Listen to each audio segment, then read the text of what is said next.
Bago tayo magtapos ay alamin natin ng kwento ng isang magulang na anumang hirap ay kanyang haharapin para lamang pumabigyan ng karagdagan at magandang kinabukasan ng kanyang mga anak.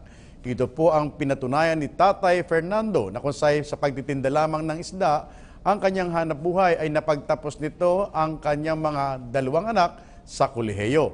Alamin natin po ang kabuuan ng makabagbag damdaming kwento ni Tatay Fernando sa report ni Ria Fernandez.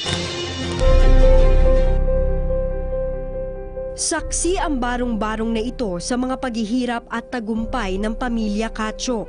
Sa loob ng halos 30 taong paninirahan dito, walang ibang hinangad si Tatay Fernando at ang kanyang asawa kung hindi mabigyan ng magandang kinabukasan ang kanilang 4 na anak.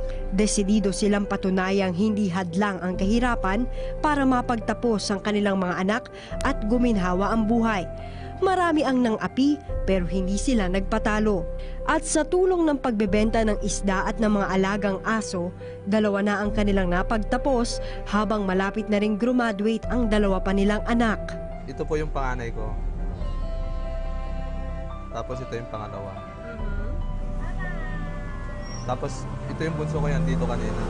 Tapos ito yung graduating ko ngayon na Bulacan. Oo, Bulacan. Ito kasi ma'am, kaya medyo na late siya. Pantas ito eh, missionary kasi ito eh. Magpapari po ba? Hindi, sa kami, sa Mormon po kami LDS.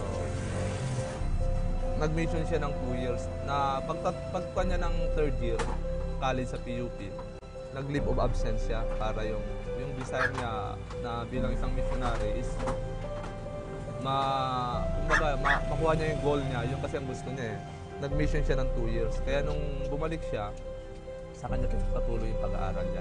Kaya siya graduating. Dapat mas maaga pa siya makatapos. Yun lang, hindi naiwasan ni Tatay Fernando na maluha nang maalala ang mga panahong kumpleto pa silang pamilya sa kanilang tahanan.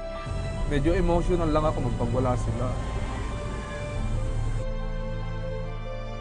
Sa kabila nito, kampante na siya dahil nasa maayos ng kalagayan ang kanyang mga anak. Walang ma'am, dito na ako nagtatambay pag paupo ko dito. Masyadong nagwo-worry sa kanta.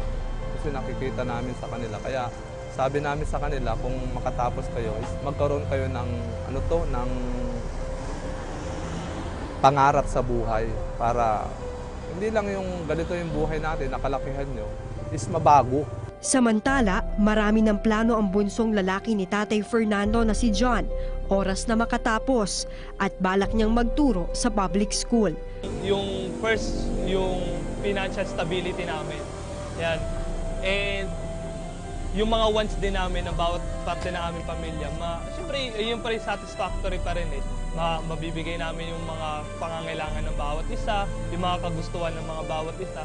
Pero mas ma-enjoy namin, lalo na ako pag nakagraduate ako, mas ma-enjoy namin kasi ayun, yung financial namin, hindi kami ganun magiging mahigpit na. Patunay ang pamilya Cacho na ang kahirapan ay kailanman hindi hadlang upang matupad ang ating mga pangarap. Para sa Bayan, Ria Fernandez.